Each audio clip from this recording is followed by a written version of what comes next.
A lone coyote call echoes across a moonlit desert. That sound carries the spirit of one of mythology's most unpredictable characters. This is the world of the Navajo, and at its heart lies Mą'ii the Trickster Coyote. You know the type, the chaotic character who breaks all the rules, the Loki or Bugs Bunny of ancient tales, but this journey goes far beyond simple pranks. By the end of this, you will understand how a single, flawed character can explain the very nature of the world, from the stars above to the rules we live by. We will uncover his origins among the first people, witness his legendary theft of fire, and see how his foolishness accidentally shaped our reality. How can a being of such chaos also be a fundamental creator and teacher? What does his endless hunger tell us about our own desires? What figure from your own culture walks that fine line between mischief and wisdom? To understand the trickster, you must first understand the world he walks through. This is the land of the Diné, the Navajo people, a place where every mesa, canyon, and river holds a story. Their homeland in the heart of the Four Corners region is not just a physical landscape but a sacred geography, bounded by four sacred mountains that mark the cardinal directions. Within these boundaries exists a universe defined by a single, profound principle, Hózhญ่. This is not a simple word for beauty. It is the concept of walking in harmony, a state of balance, order, and beauty that permeates all of life. It is the ideal state of the world, a condition of peace and stability that must be actively maintained. The entire Navajo worldview is cyclical and deeply interconnected. The land, the people, the animals, and the spiritual beings are all part of a single flowing whole. Nothing exists in isolation. A disruption in one part of this delicate web can cause imbalance throughout the entire system. This is where stories become more than just tales. For the Diné, the oral tradition is the living breath of their culture. These narratives are vital teachings, the instruments through which language is preserved, cultural values are instilled, and the proper way to live in harmony is passed down through generations. They are not told for mere amusement, though they are often entertaining. They are told to teach, to warn, and to remind everyone of their place within the great, beautiful, and balanced whole. It is within this carefully ordered universe that a creature of pure chaos, Mą'ii the Coyote, finds his purpose. His chaotic adventures are not just random acts of mischief. They are essential lessons, exploring what happens when balance is shattered, and in doing so, they teach everyone what it takes to restore it. The name itself, Mą'ii, simply means coyote. But the being it represents is anything but simple. He is the ultimate trickster, a character type that echoes across the world's mythologies. You find this same unpredictable energy in Loki's schemes from Norse tales or the clever web's Anansi spins in West African and Caribbean stories. They are all rule breakers who live in the margins, yet Mą'ii is distinctly Navajo, a product of that specific world of balance and sacred geography. His chaos is not random. It serves a profound, if paradoxical, purpose within the Navajo understanding of the universe. At his core, Mą'ii is a being of impossible contradictions. He is often depicted as foolish, driven by a bottomless hunger for food or personal gain. His plans frequently backfire in the most spectacular ways, leading to his own humiliation or misfortune.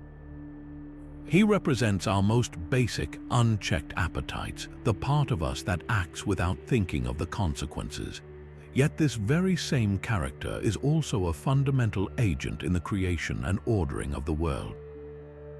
He is a co-creator present at the dawn of time, his actions directly shaping the reality the Navajo people live in. How can this be? How can a fool also be a creator? Mą'ii exists precisely in the tense space between order and chaos. His reckless adventures, his greedy mistakes, and his selfish pranks all serve to test the boundaries of the world. By pushing against the rules, he reveals where the lines are drawn. By shattering harmony, he teaches everyone what harmony actually means and why it is so vital to restore. His failures are as instructive as any sage success. He does not teach through good example, but by being the ultimate bad example, a walking, howling lesson in what happens when you stray from the path of Hózhŭ. He is the necessary chaos that gives definition to order. Long before this world took its shape, Mą'ii adjective II was already there, walking alongside the first people through the realms that came before. Their journey was not a simple one. It was a series of great emergences moving upward from one world into the next, each time fleeing the chaos that his own actions had helped to create. He was a companion on that sacred migration, a constant and chaotic presence from the very first dark world. When the people finally emerged into this fourth world, the glittering world we know today, he emerged with them. His presence at the beginning of everything establishes a profound truth. Chaos was not an afterthought, it was a foundational ingredient in the recipe of reality. Consider one of his most famous early acts, the theft of fire. In the cold of the previous world, the people suffered.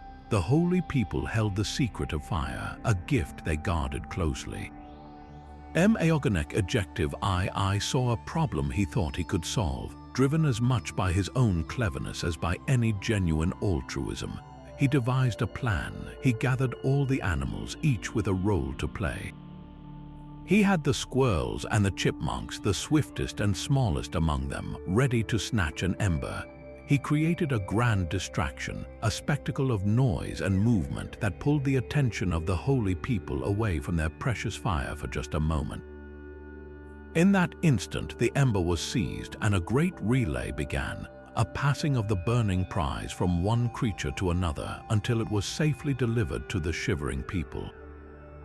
This act seems heroic, and in many ways it was. It brought warmth and light, a fundamental technology for survival. But remember, this is Mą'ii adjective II. His actions are never straightforward. The theft of fire was also a transgression, a defiance of the established order set by the holy people. It was an act of immense chaos that ultimately brought a necessary gift. This is the core of his paradoxical nature. He breaks the rules to provide what is needed, introducing disruption to force progress. The world gained fire, but it also gained the precedent that sacred laws could be challenged. His interference did not stop there. Throughout the ordering of this glittering world, as the holy people placed the stars in the sky and set the course of the rivers, Mą'ii adjective II was always nearby, offering his own opinions. He would attempt to alter their careful plans, often with foolish suggestions born from his own hunger or impatience. In one telling, he grew annoyed with the deliberate pace of placing the constellations. In a fit of impulsive energy, he grabbed a blanket full of stars and tossed them into the heavens, creating the random, scattered star field we see today, a permanent mark of his chaotic handiwork on the cosmos itself. These were not acts of pure malice. They were the actions of a being who could not abide by perfect order, who constantly tested the boundaries and in doing so, left his indelible, imperfect mark on the very fabric of existence. His chaos was woven directly into the tapestry of the world, a reminder that perfection is not the natural state of things. What other fundamental aspects of our world were shaped not by wise design but by a trickster's whim. The story of Mą'ii adjective II stealing fire is a perfect glimpse into his chaotic heart. In the deep cold of an earlier world, the people suffered, their breath frosting in the air and their bodies trembling. A distant, powerful group, often called the Fire People, kept the secret of flame entirely to themselves, guarding its warmth and light. They had no intention of sharing this gift, leaving everyone else in a state of perpetual chill. Mą'ii adjective II observed this injustice, or perhaps he simply felt the cold himself. His mind, always working, saw a puzzle to be solved. He would take it. His plan was not a simple snatch and grab. It was a masterful display of coordinated chaos, a relay race built on deception. He gathered the animals, each chosen for a specific skill. The fastest runners, like the antelope, would be ready for the final sprint. The smallest and most nimble, like the squirrels and chipmunks, were tasked with the most dangerous job, darting in to seize a single glowing ember. Mą'ii adjective II himself would be the grand distraction. He approached the fire people's camp not with stealth, but with a spectacle. He danced, he told outrageous jokes, he sang foolish songs. He made himself the center of attention, a hilarious and baffling clown who drew every eye away from their precious fire. In that single, unguarded moment, a tiny squirrel darted forward, snatched a piece of the burning wood and fled. The alarm was raised instantly. What followed was a desperate, thrilling chase. The ember was passed from paw to paw, a burning secret carried across the land. The fire people gave furious pursuit, but each animal played its part, running until it could run no more and passing the fire to the next swift creature. Finally, the ember reached the waiting people, and for the first time they built their own fire. They felt its life-giving warmth, they saw by its light, and their world was transformed forever.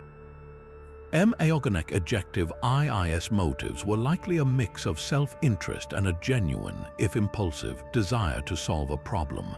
He succeeded in a fundamentally good act, bringing a tool essential for survival. Yet he achieved it through a web of lies and theft, a classic trickster's paradox. He broke the rules to provide what was needed, proving that even chaos can sometimes serve a greater good. How many other essential human tools arrived not through polite request, but through a clever, disruptive theft? That same restless energy that stole fire soon turned its gaze upward to the vast, empty canvas of the night sky.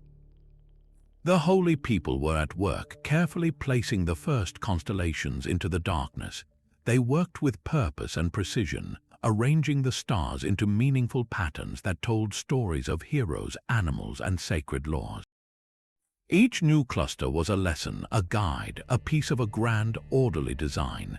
Mą'ii adjective II watched this meticulous process, and he grew deeply impatient. To his eyes, this careful, deliberate work was unbearably slow. Why should the sky be so serious, so perfectly arranged? Where was the fun, the spontaneity, the sheer joy of randomness? He decided to take matters into his own paws. Some say he found a pouch made of animal skin, left behind by one of the holy people. Others say he simply gathered up a great number of the stars that were waiting to be placed. Filled with a burst of impulsive inspiration, he swung the pouch over his head and with all his might hurled its contents straight up into the air. The stars did not fly in an orderly arc, they erupted. They sprayed across the blackness like a shower of glowing sand, scattering in every direction without pattern or reason. A great, luminous river of light splashed across the heavens, a band of countless, densely packed stars we now call the Milky Way.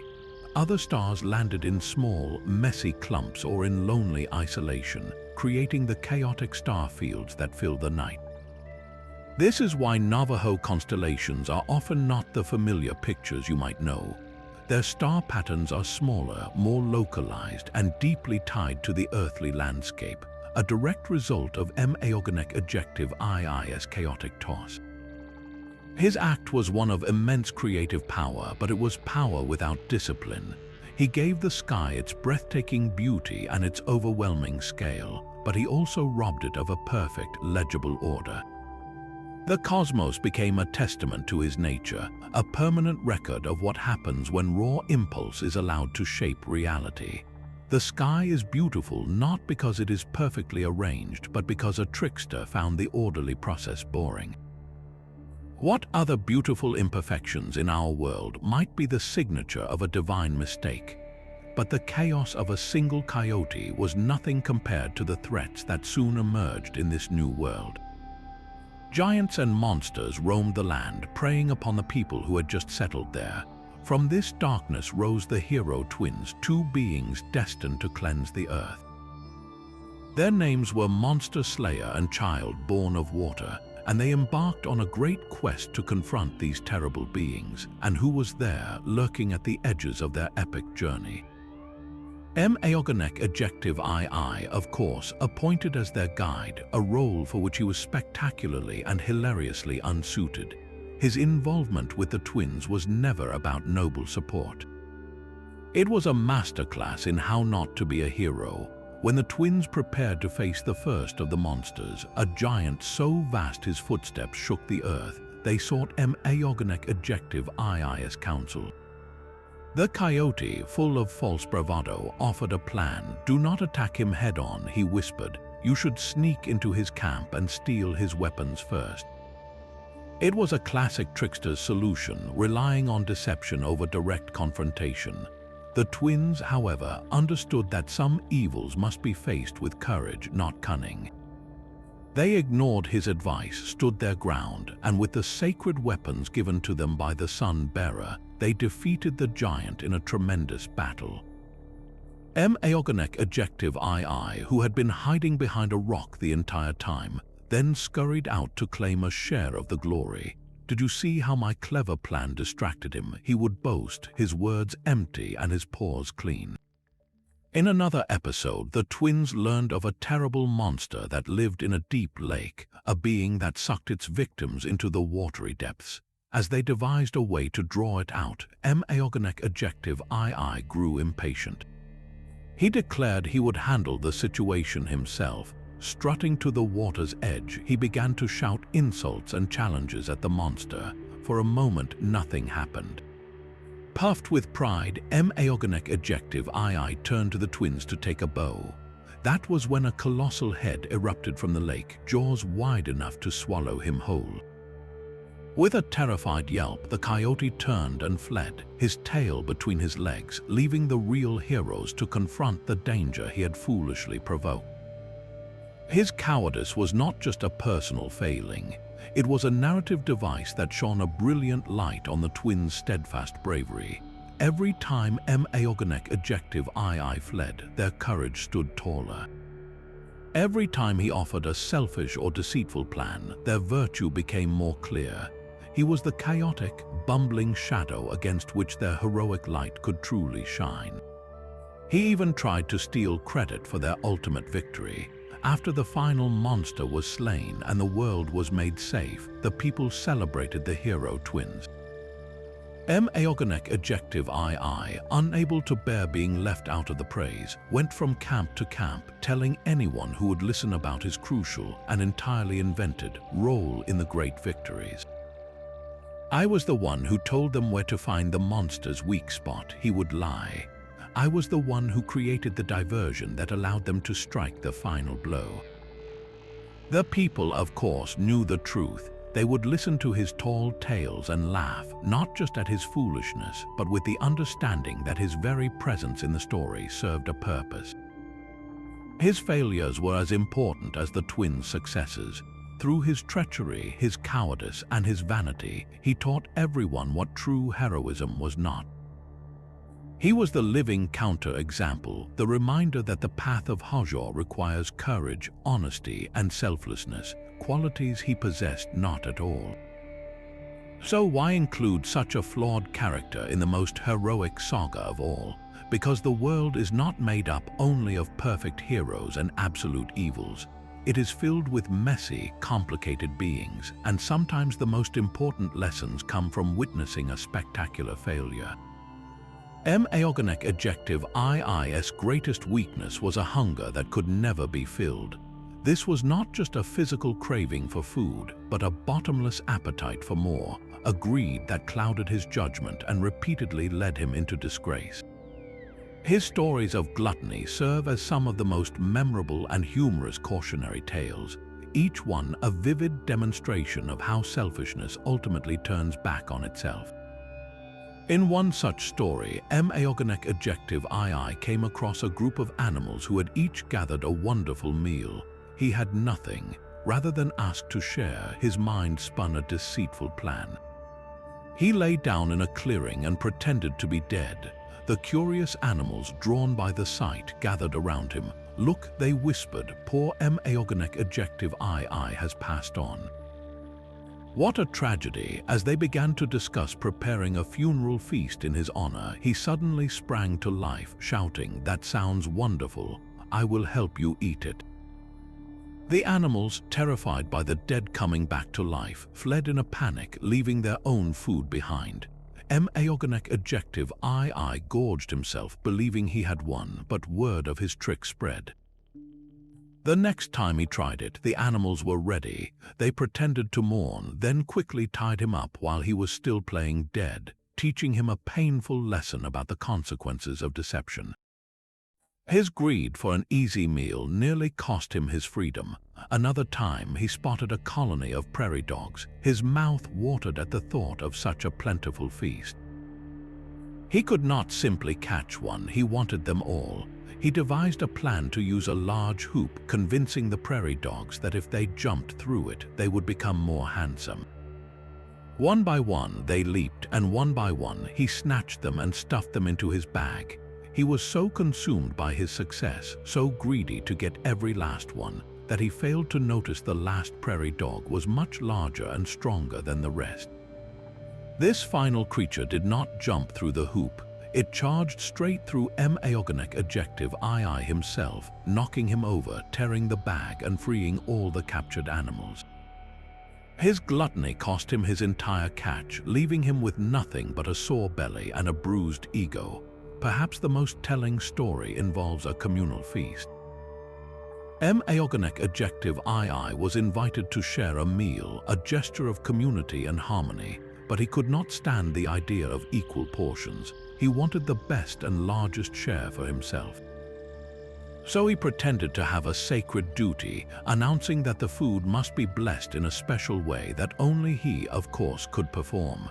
He told everyone to close their eyes tightly and bow their heads in prayer, warning that anyone who peeked would ruin the blessing. As soon as all eyes were shut, he began swiftly swapping his small portion of common food for the choicest meats from the others' plates. What he did not know was that one clever person had smeared a sticky substance on the best piece of meat. As Mą'ii adjective II snatched it, his paws became stuck together. When the people opened their eyes, they saw him there, paws glued shut, caught in the act of his own theft. He was shamed and driven from the feast, his hunger completely unsatisfied. These stories are hilarious in their telling, but their purpose is profound. Each time Mą'ii adjective II's greed isolates him, he breaks the social contract of sharing and community, and in every instance his plan backfires, leaving him worse off than when he began. He embodies the danger of unchecked desire, showing that a path driven only by self-interest is a path to humiliation and loss. The laughter he inspires is not just at his foolishness, but at the recognition of a universal truth. His failures teach what his successes never could, that true satisfaction is found not in taking everything for yourself, but in understanding your place within the whole. Mą'ii adjective II's chaotic path eventually led him to the foot of a massive, foreboding rock. This was the stronghold of Nók'olpi, the great gambler, a being whose supernatural luck was a curse upon the land. Through games of chance and skill, he had won the freedom of countless people, holding them in bondage and forcing them to build his towering stone city. The air was thick with despair, the joyous sounds of community replaced by the weary sighs of those who had lost everything on a roll of the dice or the turn of a stick. Mą'ii adjective II watched this spectacle of misery, and his reaction was not one of pure outrage. It was a mix of annoyance and opportunity. Here was a system of order, a cruel and oppressive one, built entirely on a single man's unshakable fortune. For a being who lived to disrupt order, it was an irresistible challenge. He would not defeat the gambler with noble strength or honest skill. He would do it the only way he knew how, by turning the gambler's own game into a stage for chaos. He strode into the gambler's grand lodge, a place filled with the trophies of countless victories. Nók'olpi was a formidable figure, confident to the point of arrogance, certain that no one could ever beat him. He welcomed the scruffy coyote as another fool soon to be added to his collection. they agreed to play the stick dice game, a contest of guessing and chance. The stakes were the ultimate prize, the freedom of all the enslaved people. From the very first throw, Mą'ii adjective I knew he could not win fairly. The gambler's luck was a tangible force, a shield that defied all probability. So Mą'ii adjective I began to cheat. He was not a clumsy cheater, he was an artist of deception. He used subtle magic to make the dice land in his favor. He employed his cunning to misdirect the gambler's attention at the crucial moment. He exploited every tiny loophole in the rules, twisting the game's very structure to his advantage. It was not a contest of luck, but a battle of wits between unshakable order and adaptable chaos. The gambler grew more and more furious. His perfect luck was failing him for the first time, not because fortune had turned, but because his opponent was playing a different game entirely. Mą'ii adjective I was not bound by the rules of chance. He was rewriting them as he went along.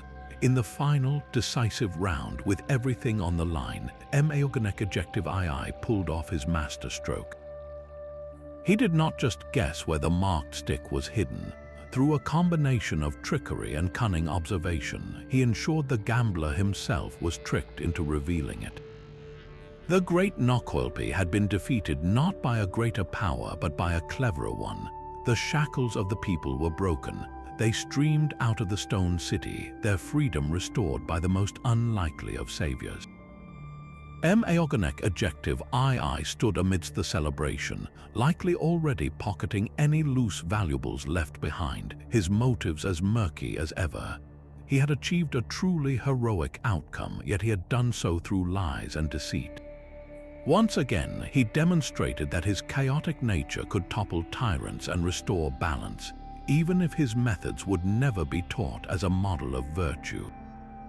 His victory posed a difficult question. When a system is perfectly rigged, is the only way to break it to cheat? Yet even after toppling tyrants, Mą'ii adjective I's most defining moment was still to come, one that would touch every single life to follow. The holy people gathered to decide the final shape of existence. They looked upon the world they were creating, a place of beauty and balance, and they saw a potential problem. If all living beings were to last forever, the earth would eventually grow crowded and weary. There would be no room for new generations, no renewal, no rest for the land. And so they proposed a beautiful, merciful cycle. They would grant the gift of endless life through a simple act of transformation. When a person grew old and passed from this world, they would be laid to rest, and after a time, they would simply awaken and return, refreshed and renewed, to walk among their loved ones once more. Death would be nothing more than a long, deep sleep. This was the original plan for humanity, a perfect, unbroken circle of life. Mą'ii adjective I, of course, was listening. And as always, he had an opinion. He could not understand the subtle wisdom of the holy people. To his literal mind, this talk of sleeping and waking was confusing. Why should someone lie still for so long? Why not simply make room for others? He stood before the council and made his argument, a foolish and short-sighted plea. If people live forever, he declared, there will be too many of them. They will use all the resources. There will be no space left for my children, for the animals, for anyone new. Let them die for good. Let death be permanent. The holy people were silent, weighing his reckless words. Some tellings say he grew impatient with the debate. He saw a sacred stone or a bundle, an object of immense power that held the secret of this cyclical rebirth. In his arrogance, he seized it and hurled it into a deep river, shattering the possibility of eternal return forever. In that single, irreversible act, mortality entered the world. The natural order was forever altered. Mą'ii adjective I had introduced the one universal experience that defines the human condition, the certainty of an end. His motives were a chaotic mix of selfish concern for his own offspring and a complete failure to grasp the profound gift he was destroying. He saw a practical problem of space and solved it with ultimate finality, without understanding the sorrow his solution would bring. This is why Mą'ii adjective II stands as perhaps the most ambiguous figure in all of mythology. He is not a villain, not a hero, but the being who gave us our greatest burden and our most urgent purpose. Because life is precious precisely because it ends, our loves, our art, our stories all gain their meaning from the limited time we have to experience them. Mą'ii adjective II, in his infinite foolishness, did not just bring death. He gave life its stakes, its beauty, and its heartbreaking value. This paradox of a foolish creator and a selfish savior reveals Mą'ii adjective II's most enduring role. He is the ultimate, if unconventional, teacher. His lessons are not delivered from a place of wisdom, but carved from the raw material of his own spectacular failures. When he attempts to fly by tying himself to birds, only to plummet back to earth, the story is hilarious. Yet that laughter carries a serious message about the dangers of overreaching ambition and the importance of knowing your own nature. His constant lies and deceptions, which always unravel in the end, do more to champion the value of honesty than any straightforward lecture ever could.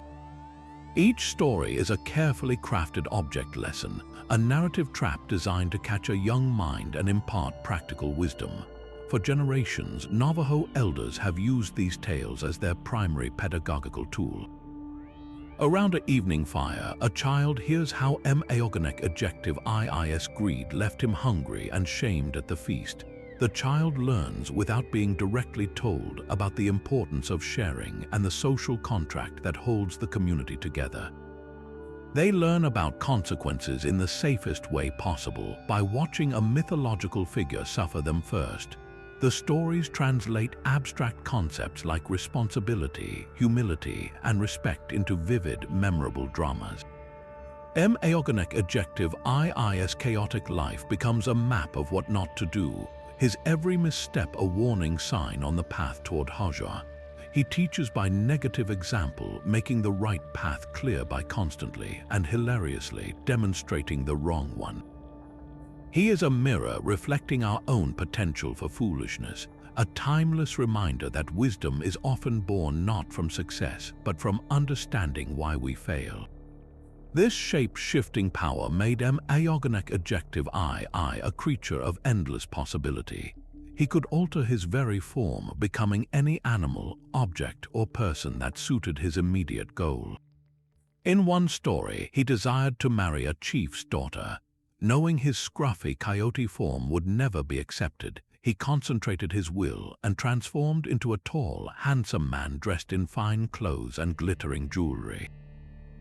He presented himself as a wealthy stranger from a distant land, and the chief, suitably impressed, agreed to the marriage. For a time, he lived in comfort, enjoying the prestige of his new life. But his true nature could not be suppressed forever. One night, distracted by the scent of roasting meat from a nearby camp, his instincts overpowered his disguise. He reverted to his coyote form right there in the chief's lodge, chasing his own tail and howling at the smell of food, revealing the trickster beneath the handsome mask. His transformations were not always so grand. When he needed to eavesdrop on a secret conversation or sneak into a guarded place, he would shrink himself down, becoming a tiny fly on the wall or a flea in someone's fur, a nearly invisible listener gathering information for his next scheme. This ability to become anything he wished was the ultimate expression of his chaotic spirit, a power that allowed him to cross any boundary, social or physical, at will. Beyond changing his shape, Mą'ii adjective II possessed a weapon even more potent, his cunning intelligence. His mind was a labyrinth of clever plans and quick-witted deceptions. He could talk his way out of almost any predicament, spinning elaborate lies with such confidence that they became momentarily believable. Captured by an angry village for stealing their winter stores, he wouldn't beg for mercy. Instead, he would launch into a dramatic speech, claiming he was actually testing their security on behalf of a powerful spirit, and that their anger was ruining the sacred ritual. His words were so persuasive, so layered with false sincerity, that his captors would often pause, confused and uncertain, giving him the single second he needed to escape. This same silver tongue could just as easily get him into trouble, convincing him he could outsmart beings far more powerful than himself. He even dabbled in simple magic and ritual, though he rarely got the details right. He might attempt a healing ceremony to impress someone, but he would mix up the songs or use the wrong plants, resulting in a comedic failure that made the patient's condition slightly worse.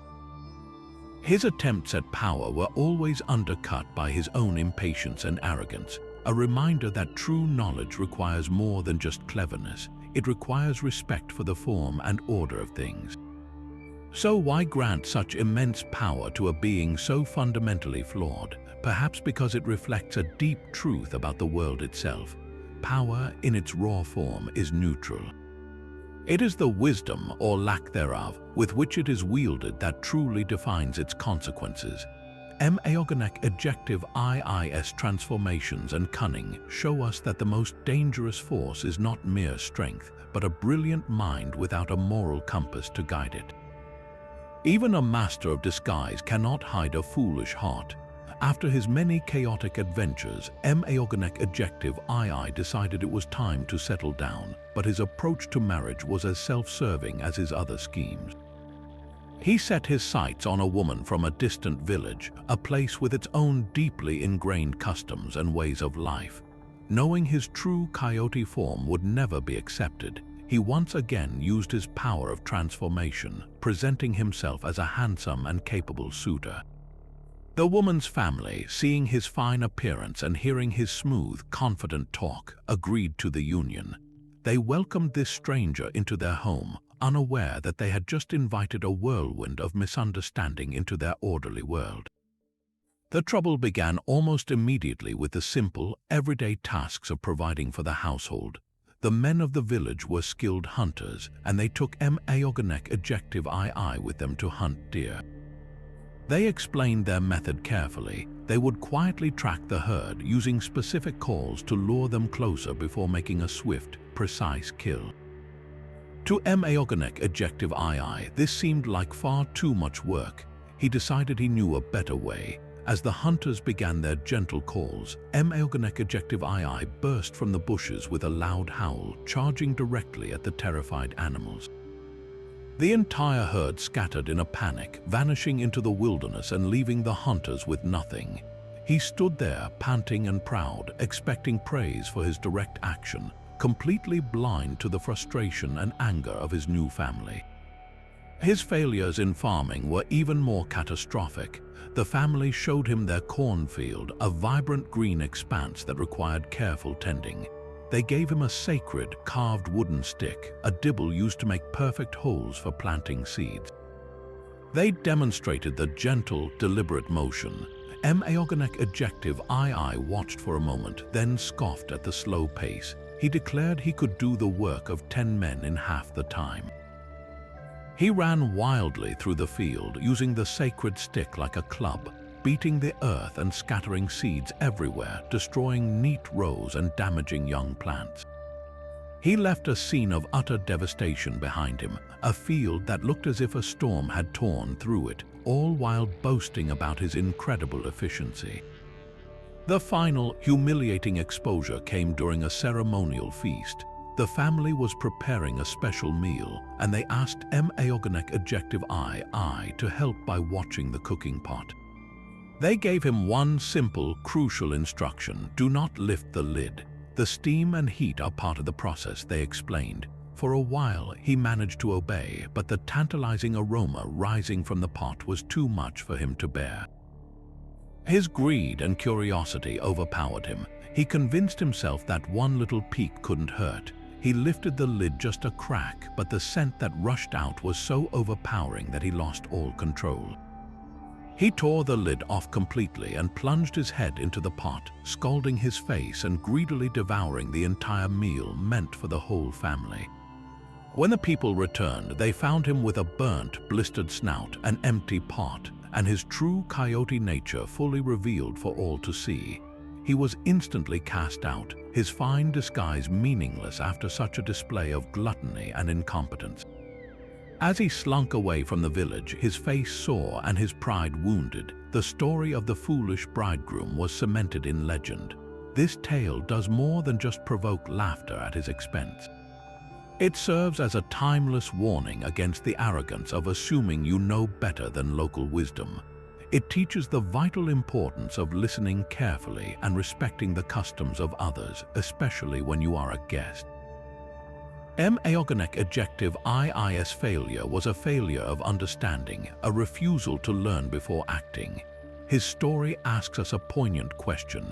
How often do we charge into new situations, convinced of our own methods, only to ruin the hunt and spoil the feast through our own unwillingness to truly listen? This same reckless impulse would soon threaten the entire world. It began near a tranquil body of water, a place that shimmered under the sun but held a deep, ancient power. This was the home of Hózhŭ, the water monster, a being of immense strength who guarded her young in the secret depths. Mą'ii adjective ii, ever wandering, came to this lake. He was not seeking a great confrontation. He was simply following his nose, his endless curiosity pulling him toward the unknown. He peered into the clear water and saw them, the water monster's children. They were unlike any creatures he had ever seen, and in his mind they were not sacred beings but a potential prize, a novelty to be claimed. His greed ignited. He did not consider the consequences of stealing from a primordial guardian. He saw only the glittering scales and the opportunity for possession. Using all his cunning, he waited for the perfect moment when the water monster was distracted, and he snatched her children from the water. He hid them away, believing he had acquired a great treasure, completely unaware he had just stolen the spark that would ignite a cataclysm. The water monster soon discovered her children were gone. Her grief was not a quiet sorrow. It was a raw, elemental force that shook the very foundations of the land. She did not simply weep, she raged. She summoned the waters from the deep places of the earth and called the rains from the heavens. The once tranquil lake began to swell, its waters rising with a terrifying, unstoppable momentum. A great flood began to pour across the land, a wall of water intent on scouring the world clean to reclaim what was lost.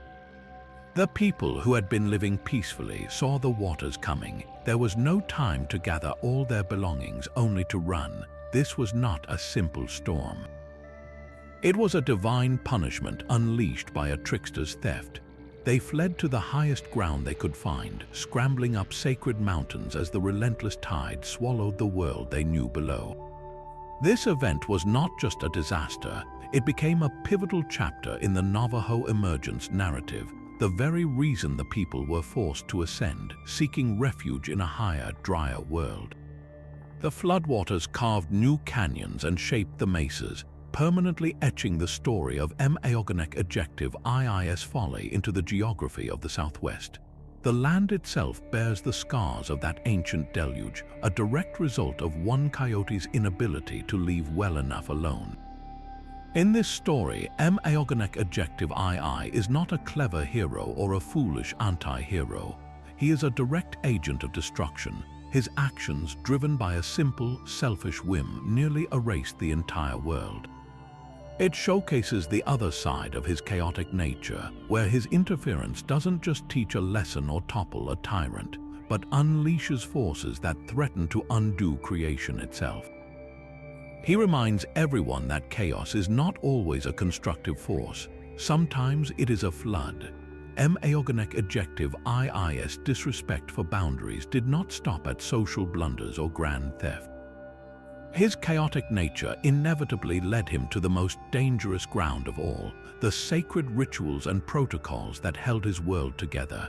For the Navajo, these ceremonies were not performances. They were precise, powerful acts of maintaining balance with the spiritual realm, a delicate process where a single mistake could bring misfortune instead of healing.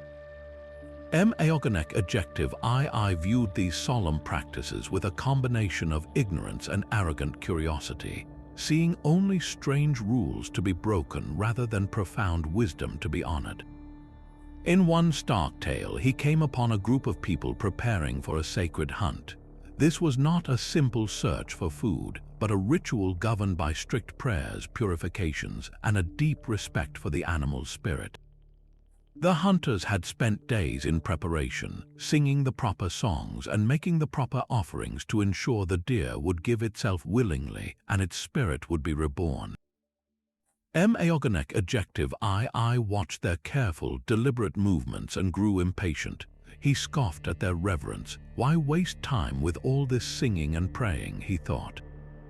A hunt is about speed and strength. As the lead hunter drew his bow, aiming with a quiet prayer on his lips, Mą'ii adjective I decided to help. He let out a raucous, mocking howl, shattering the solemn silence.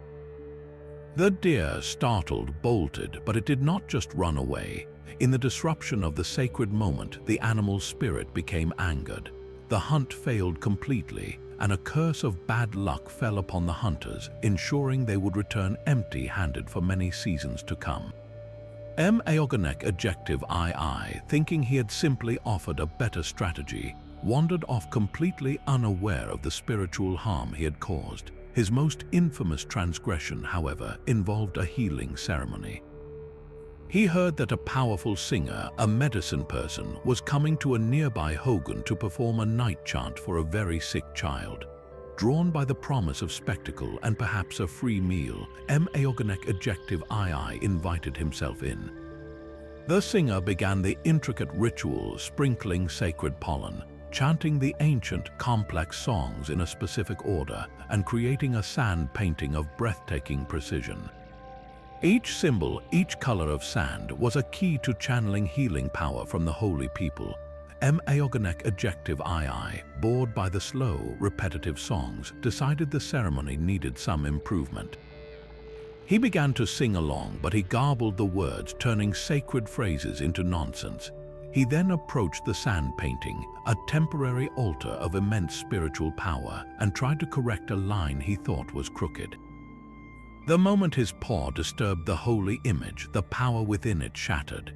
Instead of healing energy flowing to the child, a wave of discordant force erupted through the Hózhŭ.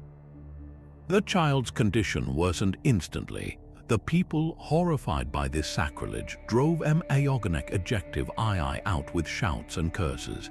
In some versions of the story, the singer himself placed a curse upon the coyote for his blasphemy, condemning him to forever be an outcast, his fur singed and his voice made raspy as a permanent reminder of his disrespect. These stories were not told to merely entertain. They were vital, visceral lessons for the community, especially the young. Through Mą'ii adjective I's negative example, they learned the non-negotiable importance of protocol. They saw that mocking a ceremony was not just rude, it was spiritually dangerous. Disrespecting a holy person or a ritual object could unravel the very fabric of Hózhŭ, inviting imbalance and suffering for everyone. Laughter at Mą'ii adjective I's foolishness was always followed by a sober understanding of the stakes. He was the walking, talking embodiment of what happened when you treated the sacred as commonplace. His failures taught a reverence that success never could, ensuring that the next generation would approach their own rituals with the quiet humility and profound respect they demanded. This chaotic spirit is not confined to ancient stories.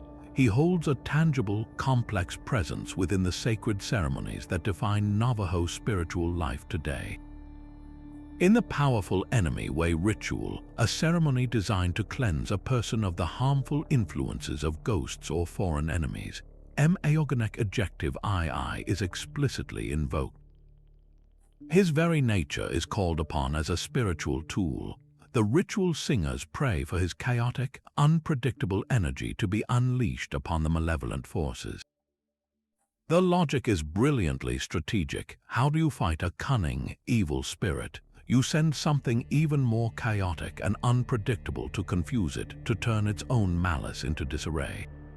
Mą'ii adjective II becomes a divine weapon of misdirection. his legendary trickster nature harnessed to protect and heal. His influence extends into the visual language of the sacred. Look closely at certain sand paintings, those intricate temporary altars made from crushed minerals. Amidst the orderly figures of holy people and sacred symbols, you might sometimes find the likeness of the coyote. He is not placed there as an object of worship, but as a powerful symbol. His image serves as a permanent reminder within the ceremony of the chaos that constantly threatens the world's balance. He represents the disorder that the ritual itself is designed to counteract and control. His presence on the sacred ground is a warning made visible. Even prayer sticks, those carefully crafted offerings, can bear his mark. To include Mą'ii adjective II in a prayer is to acknowledge the full reality of the world, a world that contains not only harmony but also the ever-present potential for disruption. This direct incorporation into ongoing religious practice elevates Mą'ii adjective II from a simple folk character to a fundamental spiritual concept. He is a living part of the Diné's conversation with the divine, a reminder that the lessons of the stories are not just history, but a manual for navigating life itself. The rituals do not erase his chaos, they acknowledge it, channel it, and in doing so, demonstrate a profound understanding that some darkness can only be faced with a carefully aimed dose of a different kind of light. Mą'ii adjective II's chaotic spirit resonates far beyond the mesas of the Navajo. Across North America, other native traditions tell of similar figures, each a master of mischief yet shaped by the unique landscape of their people. To the north, the Lakota know Iktomi, the spider trickster. Like Mą'ii adjective II, Iktomi is a cunning schemer and a shapeshifter, constantly weaving webs of deceit to ensnare the vain or the foolish. He shares that same hunger-driven selfishness, yet his stories often feel more like cautionary fables about the dangers of arrogance, whereas Mą'ii adjective II's narratives are deeply woven into the very fabric of the Navajo worldview, carrying a heavier, more explicit burden of moral and practical instruction. His foolishness is a core part of his pedagogical role. Travel further west to the misty forests of the Pacific Northwest, and you meet Raven. This trickster is a creator on a grand scale, a being of immense power and guile who stole the sun, moon, and stars from a great chief to bring light to the world. Raven is often more purely creative and transformative. His deceptions serve a grand, world-shaping purpose that can feel more cosmic and less personally instructional than Mą'ii adjective II's community-focused blunders. Then there is Kokopelli, the hunchbacked flute player of the Hopi and Zuni peoples. While undoubtedly a trickster and a traveler, his primary domain is fertility, music, and the distribution of rain and crops. He is a figure of abundance and storytelling, his mischief often tied to romance and propagation. Mą'ii adjective II, by contrast, is rarely a straightforward bringer of plenty. His attempts to provide often end in comedic scarcity, teaching through failure rather than bestowing bounty. This comparison reveals Mą'ii adjective II's unique cultural niche. He is not just a clever animal or a cosmic prankster. He is a foundational, if flawed, character in a philosophical system built on Hózhŭ. His stories are not merely tales but essential tools for teaching balance, making his particular blend of profound foolishness and accidental wisdom utterly distinctive. Yet laughter can die in your throat when the desert grows cold and silent. For all his foolishness, Mą'ii adjective II possesses a shadow side, a capacity for malevolence that transforms him from a comedic nuisance into a figure of genuine dread. His chaotic essence does not always serve a teachable moment. Sometimes it curdles into something far darker, touching the terrifying world of witchcraft. In the most frightening stories, his name is whispered in the same breath as the Yinoldushii, the skinwalkers, beings of immense power who use ceremony and magic to inflict harm. This connection is not casual. Mą'ii adjective II represents the raw, untamed potential of chaos, and when that potential is deliberately twisted for malicious intent, it can manifest as witchcraft. His very name and spirit can be invoked in rituals meant to curse, not to cure. Think of it this way: the same power that allows him to shapeshift for a clever trick in the hands of a witch becomes the ability to wear the skin of an animal to stalk the night. The same cunning intelligence that devises a complex plan to steal fire can be perverted to weave a web of sickness and misfortune around an enemy. This is not the bumbling greed that leaves him with a burnt snout. This is chaos weaponized, a purposeful unraveling of Hózhŭ for personal gain or pure spite. This darker aspect adds a crucial layer of gravity to his character. He is not just a simple, funny rogue. He embodies the sobering truth that the line between disruptive mischief and destructive evil can be perilously thin. His stories serve as a constant reminder that the forces which can topple a tyrant can also poison a community, that the same power that brings a necessary gift can also bring an unending nightmare. The coyote's call in the night is not always a promise of a funny story. Sometimes it is a warning. That same howl that once echoed across mythic landscapes now finds its way into modern art galleries and children's books. Mą'ii adjective II is far from a relic of the past. He is a living, breathing presence in contemporary Navajo life. His stories continually retold to navigate the complexities of the present. Around kitchen tables and in elementary school classrooms on the vast Navajo nation, elders still share his misadventures. A child who refuses to share might hear the tale of the greedy feast, learning about community without a direct lecture. A teenager tempted to take a shortcut is reminded of Mą'ii adjective II's disastrous attempt to plant corn, a vivid lesson that some things cannot be rushed without ruining them. These narratives remain a primary tool for instilling values, proving that a trickster's foolishness is a timeless teaching device. Contemporary authors and artists have powerfully claimed Mą'ii adjective II as a muse.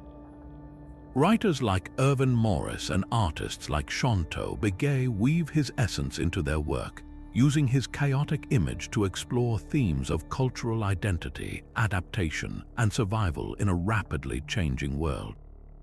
In their hands, he is not just a folk character but a symbol of resilience, a being who has always existed in the tense space between tradition and transformation. His shape-shifting nature makes him a perfect vessel for discussing what it means to navigate multiple worlds while holding onto a core identity. This cultural vitality, however, stands in stark contrast to his frequent misinterpretation in mainstream pop culture. Too often, he is flattened into a generic, mystical animal spirit, or worse, a cartoonish sidekick devoid of his profound philosophical weight. When his image is lifted without understanding the context of Hózhŭ, the balance he tests and defines is stripped away, leaving an empty shell. This is why respecting his origins is not about gatekeeping, but about honoring the depth of a worldview. To reduce Mą'ii adjective I to mere mischief is to miss the entire point. He is a crucial component of a sophisticated ethical and spiritual system, a reminder that true wisdom often comes from understanding the cost of chaos. His enduring voice, whether in an ancient story or a modern painting, asks us to consider where balance is needed in our own lives, and what we might learn from a creature who has forever walked the line between creation and folly. Mą'ii adjective II's chaotic life forms a complete moral curriculum, a map of social pitfalls written in laughter and failure. His endless hunger teaches the danger of greed, not through a stern lecture, but by showing him alone and shamed after a stolen feast. His attempts to cheat the gambler reveal how deceit unravels trust, the very glue that holds a community together.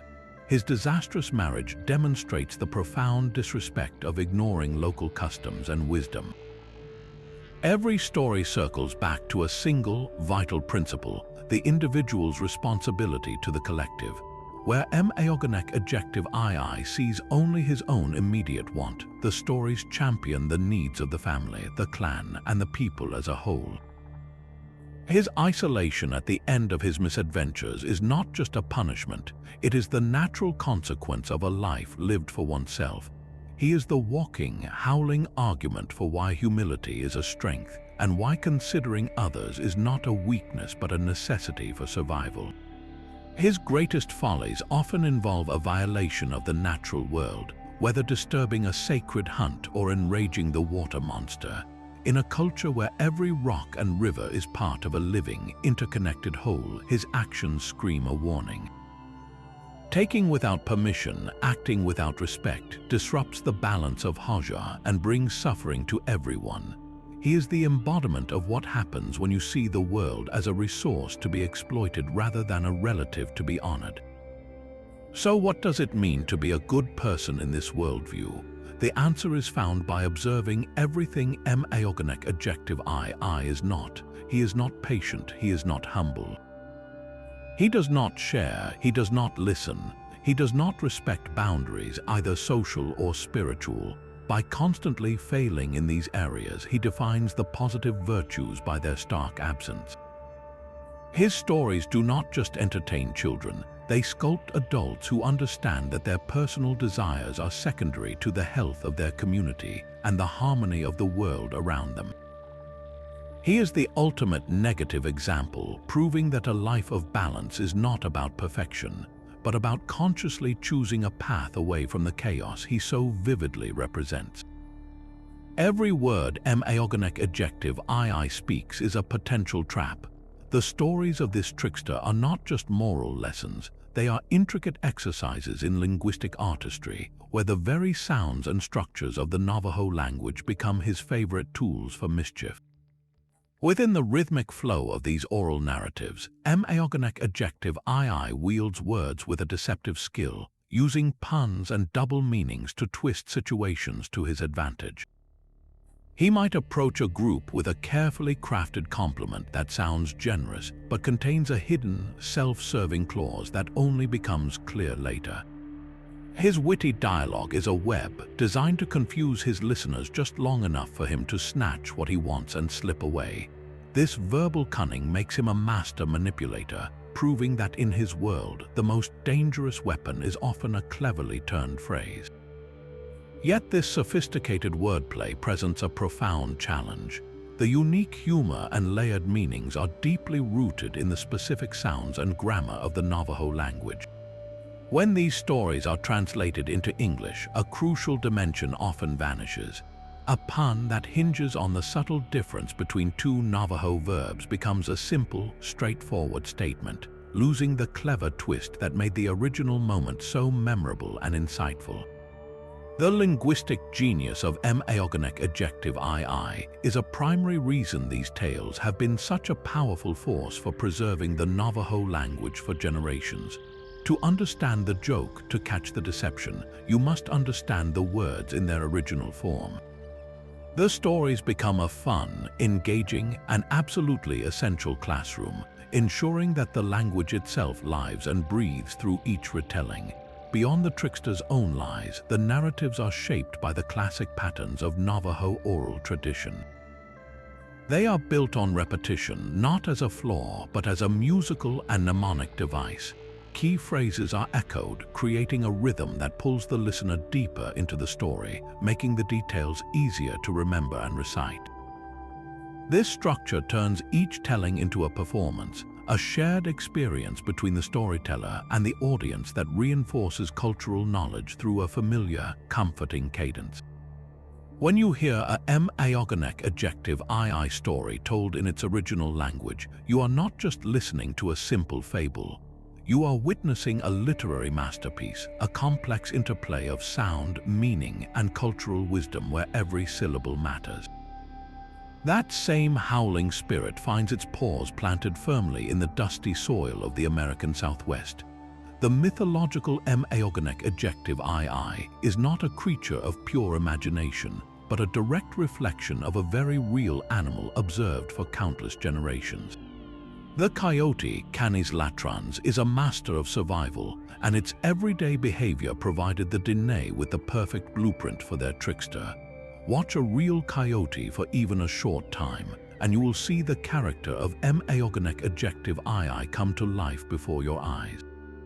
They are incredibly intelligent, capable of solving complex problems, like figuring out how to unlatch a simple gate or coordinating a hunt with other coyotes. They are the ultimate opportunists, eating everything from berries and insects to small mammals and carrion, adapting their diet and strategies to whatever the land provides. This adaptability, this refusal to be pinned down to a single way of life, is the very essence of the trickster's chaotic nature. When a coyote feigns injury to lure a curious animal closer, only to spring a trap, you are witnessing the same cunning Mą'ii adjective II used to steal fire. Its piercing, intelligent gaze seems to look right through you, calculating, assessing, always thinking several steps ahead. The real animal's vocalizations, from its signature howl to its yips and barks, create a soundscape of wild intelligence that undoubtedly inspired the many stories of Mą'ii adjective II's persuasive and often deceptive speech. This deep, observational connection is grounded in a shared history that stretches back millennia. Archaeological evidence across the Southwest shows that the ancestors of the Diné lived alongside coyotes for centuries. Their bones are found in ancient Pueblo sites, not as remains of widespread hunting, but as part of a complex coexistence. This long-standing relationship allowed for the intimate observation necessary to translate an animal's behavior into a rich, nuanced mythological personality. The coyote was not just an animal in the landscape. It was a neighbor, a competitor, and a constant reminder of the clever, unpredictable, and resilient spirit thriving just beyond the firelight. Mą'ii adjective II survives through the centuries because he is a mirror we cannot look away from. He embodies that raw, impulsive voice inside us all, the part that wants to take the biggest piece of cake or shout in a quiet ceremony just to see what happens. His chaotic adventures provide a safe, mythological theater where we can witness our own worst instincts play out to their logical and often hilarious conclusions. We laugh when his greed leaves him hungry because we recognize that same unchecked desire in ourselves, but we see it safely contained within a story. His failures let us explore the consequences of breaking taboos without suffering the real-world cost, teaching us where the boundaries are by showing him crashing through them. This is why his character strikes such a perfect balance between humor and horror. One moment he is a bumbling fool, and the next his actions unleash a world-ending flood. He can be the clever savior who outsmarts a tyrant and the selfish fool who brings death into the world. This duality makes him profoundly relatable. He is not a distant, perfect god. He is a deeply flawed, chaotic force who reflects the messy contradictions of human nature itself.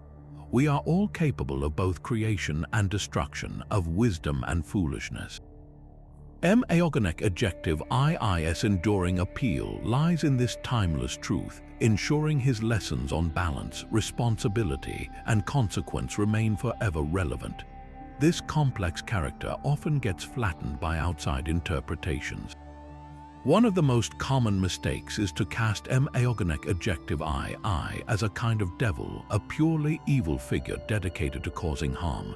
This misses the entire point of his role. He is not an embodiment of evil, but a necessary force of chaos within a balanced universe. His actions, even the most destructive ones, ultimately serve to define and reinforce the principles of Hózhŭ. To label him as a simple villain is to ignore the profound lessons his foolishness provides. Conversely, he is also not a straightforward hero. While he sometimes performs acts that benefit the people, like stealing fire, his motives are almost always tangled in self-interest and his methods are deceitful. Celebrating him as a pure champion would be just as great a misunderstanding. He exists in the difficult, ambiguous space between these two poles, a reflection of the real world where intentions and outcomes are rarely pure. These stories are not ancient comic books. For the Diné, they are a living, sacred tradition. They are the vessels of language, history, and ethical instruction. Treating them as mere fantasy or simple folklore strips them of their power and their purpose. When these narratives are taken out of context and retold without respect for their spiritual and cultural significance, it becomes a form of intellectual theft. So how can you engage with these stories in a meaningful and respectful way? The most important step is to seek out the voices of the people who have lived with these tales for generations. Look for books by Navajo authors like Irvin Morris or artists like Hózhŭ Bigay. Listen to recordings of Navajo storytellers. Prioritize sources that center Diné perspectives. Understand that these are not public domain myths free for anyone to reinterpret at will. They are a vital part of a living culture. Appreciate the stories for their depth and their wisdom, but avoid the temptation to use Mą'ii adjective I as a casual spiritual symbol or a costume.